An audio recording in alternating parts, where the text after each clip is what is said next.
അങ്ങനെ ഒരു ദീർഘവീക്ഷണത്തോടു കൂടി നമ്മൾ ഈ മാറ്റത്തെ കാണുമ്പോഴാണ് നമുക്ക് ഭീതി തോന്നുന്നത്. കേരളത്തിൽ അനുകൂല സാഹചര്യമാണ്, എന്നിട്ടും നമുക്കൊരു വികസന മുരടിപ്പ് നേരിടുന്നുവെങ്കിൽ നമ്മുടെ മനോഭാവത്തിൻ്റെ മാത്രമാണോ പ്രശ്നം? അത് തന്നെയല്ലേ പ്രധാന കാര്യം. മനോഭാവം നമ്മുടെ എന്ന് പറഞ്ഞാൽ ആരുടെയാണ്? ലേമാൻ എന്ന് പറയുന്ന ഒരു കാറ്റഗറി മാത്രമല്ല, അത് മുകളിലത്തെ തട്ട് മുതൽ എങ്ങ് താഴെ വരെ, അല്ലെ താഴത്തെ തട്ട് മുതൽ മുകളിൽ വരെയുള്ള എല്ലാ മനോഭാവം അല്ലേ സുഹൃത്തെ നമ്മളെയൊക്കെ രൂപാന്തരപ്പെടുത്തുന്നത്, ഓരോ മനുഷ്യൻ രൂപാന്തരപ്പെടുത്തുന്നത്. പക്ഷേ മലയാളി നമുക്ക് ചുരുക്കി കണ്ടുകൂടാം. മലയാളി ഇപ്പോൾ അങ്ങ് തന്നെ ചൂണ്ടിക്കാട്ടിയതുപോലെ പുറത്തുപോയി ഈ കാര്യങ്ങളെല്ലാം ചെയ്യുന്നു. ആ നാടുകളുടെ വികസനത്തിലെ പ്രധാനപ്പെട്ട വിഭവശേഷിയായി നമ്മൾ തന്നെ പ്രവർത്തിക്കുന്നു, അല്ലേ? നമ്മുടെ വൈദഗ്ധ്യം ലോകം മുഴുവൻ അംഗീകരിക്കപ്പെടുകയും ചെയ്യുന്നുണ്ട്. അതിൽ നമുക്ക് വലിയ പണവും കിട്ടുന്നു. അത് വിദേശ നാണ്യം എന്ന നിലയിൽ കേരളത്തിലേക്ക് എത്തുന്നു. നമ്മുടെ സമ്പദ്വ്യവസ്ഥ ചലിക്കുന്നുണ്ട്. നമുക്ക് മറ്റ് തടസ്സങ്ങളില്ലാതെ സുഖകരമായി ജീവിക്കാൻ കഴിയുന്നുണ്ട്. അപ്പോൾ അവകാശബോധത്തോടെ ഇവിടെ ജീവിക്കാൻ കഴിയുന്ന തരത്തിൽ നമ്മൾ തന്നെ പുറത്തുപോയി നമ്മളൊരു അന്തരീക്ഷം ഉണ്ടാക്കുന്നു എന്ന് കരുതിയാലോ? അങ്ങനെ ചിന്തിക്കുന്നത് തെറ്റില്ല. അത് നമ്മളുടെ ആവശ്യങ്ങൾ അത്രയേ ഉള്ളൂ. നമ്മളുടെ ഈ സ്വത്വബോധം, നമ്മളുടെ ഈ അഭിമാനബോധം എന്നൊക്കെ പറഞ്ഞ് ഇത്രയേ ഉള്ളൂ എങ്കിൽ, ഞാൻ പറഞ്ഞല്ലോ, പൈസ ഉണ്ടാക്കുകയും പൈസ നാട്ടിലേക്ക് അയക്കുകയും ചെയ്യാന്ന് പറഞ്ഞാൽ, ഉദാഹരണം പറഞ്ഞാൽ നമ്മുടെ പശ്ചിമ ബംഗാളിൽ നിന്നോ ബീഹാറിൽ നിന്ന് ഇവിടെ ആൾ വന്ന് അവരുടെ കാര്യം നടത്തി ബംഗാളിലേക്ക് പൈസ അയക്കുന്നു എന്ന അത് തന്നെയാണല്ലോ നമ്മളിവിടെ അവരിങ്ങോട്ട് വന്നപ്പോൾ നമ്മളിവിടുന്ന് വേറെത്തേക്ക് പോയി. പക്ഷേ അതുപോലെയല്ല വിദേശ നാണ്യം എന്ന രൂപത്തിൽ വരുമ്പോഴുള്ള വ്യത്യാസം. നാണ്യത്തിൻ്റെ കണക്ക് അവിടെ നിൽക്കട്ടെ, അത് നമ്മുടെ മിടുക്കല്ല, ആ നാണ്യത്തിൻ്റെ ഗുണമാണ്. അപ്പോൾ ആളുടെ വിലയല്ലത്, ആ അയച്ച പൈസയുടെ മാത്രം ഗുണമാണ്. വീട്ടുകാർക്കും അത് തന്നെയാണ് ധാരണ. ഈ പൈസ റിസീവ് ചെയ്യുന്നവനും ഡോളറിനെ കാണുന്ന പോലെ അല്ല അയച്ച ആളെ കാണുന്നത്. അത് ആ വ്യത്യാസമുണ്ട്, തിരിച്ചറിയണം. ഇത് പ്രശ്നം ഇത് തന്നെയാണ്. നമുക്ക് എങ്ങനെയാണോ പശ്ചിമ ബംഗാളുകാരൻ, അങ്ങനെ തന്നെയാണ് അറബിക്ക് നമ്മൾ. അങ്ങ് പറയുന്നതിനോടുള്ളൊരു വിയോജിപ്പ്, ഗൾഫ് മേഖലയിൽ നോക്കിയാൽ അവിടെയുള്ളവർക്ക് വിദ്യാഭ്യാസമില്ല. അപ്പോൾ അതുകൊണ്ട് വിദ്യാസമ്പന്നരായ മലയാളികൾ വന്ന് അവിടെ ജോലി ചെയ്യുന്നു, അല്ലേ? ആ സമ്പ്രദായം മാറണം എന്ന് പറഞ്ഞ് അവിടെ തന്നെ ആവശ്യം ഉയരുന്നു. ഇതൊക്കെ നാം ഘട്ടം ഘട്ടമായി കണ്ടാണ്. അപ്പോൾ അങ്ങ് ഈ പറയുന്ന ബംഗാളിയെ നമ്മൾ കാണുന്ന പോലെയാണ് സായിപ്പ് നമ്മളെ കാണുന്നത്, അല്ലെങ്കിൽ അറബി നമ്മളെ കാണുന്നതെന്ന് പറയുന്നത് ശരിയാണോ? വളരെ ശരിയാണ്. കാരണം അവൻ്റെ വിദ്യാഭ്യാസമല്ല അവൻ്റെ പ്രശ്നം. വിദ്യാഭ്യാസം ഇല്ലാത്ത എൻ്റെ പോലും പണിക്ക് നീ വന്നിരിക്കുകയാണ് ഇവിടെ, അതാണ് കാണുന്നത്. ഒരു വിദ്യാഭ്യാസം ഇല്ലാത്ത എൻ്റെ പണി എന്തൊക്കെയാണ് നീ ചെയ്യുന്നത്? എനിക്ക് ചെയ്യാൻ മടിയുള്ളതെല്ലാം നിന്നെക്കൊണ്ടാണ് ഞാൻ ചെയ്യിക്കുന്നത്. ഞാനത് കുറവാണെന്നല്ല ഞാൻ പറയുന്നത്.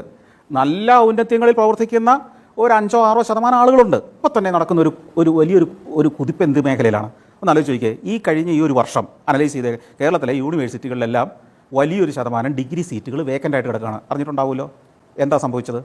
ഉപരിപഠനാർത്ഥം മലയാളി വിദ്യാർത്ഥികൾ വലിയ തോതിൽ പടിഞ്ഞാറോട്ട് ഒഴുകുകയാണ്. വലിയ തോതിൽ അന്വേഷിച്ച് നോക്കി അറിയാം. Kerala university, Gandhi university, Calicut university ഒക്കെ ഏറ്റവും കൂടുതൽ ഗാന്ധിയും കേരളമൊക്കെ ആയിരിക്കണം.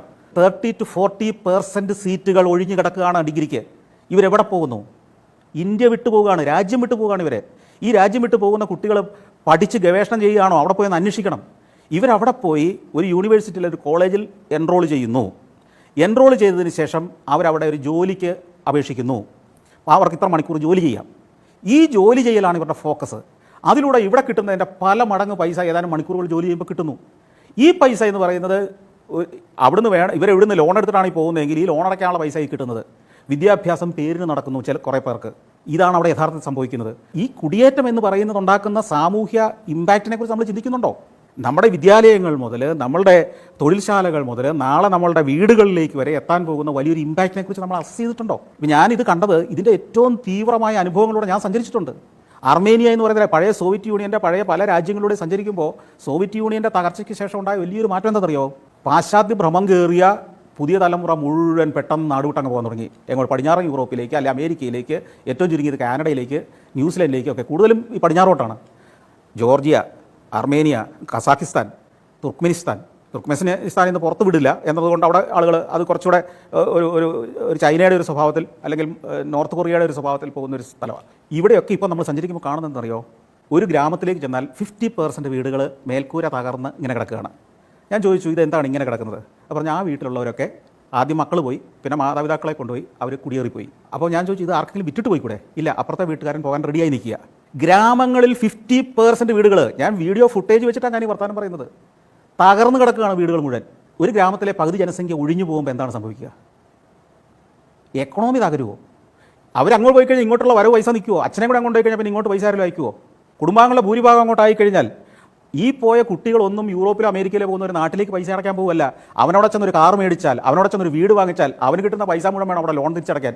അതിനൊക്കെ ഇങ്ങോട്ട് അയക്കാൻ പൈസ ഉണ്ടല്ലോ. ഗൾഫിൽ നിന്ന് പണ്ട് വന്ന പൈസയുടെ കണക്ക് കൊടുത്തിട്ട് ഇപ്പോൾ ഈ പറഞ്ഞ പോകുന്ന നാടുകളിൽ നിന്ന് പൈസ ഇങ്ങോട്ട് വരുമെന്ന് പ്രതീക്ഷിക്കല്ലേ?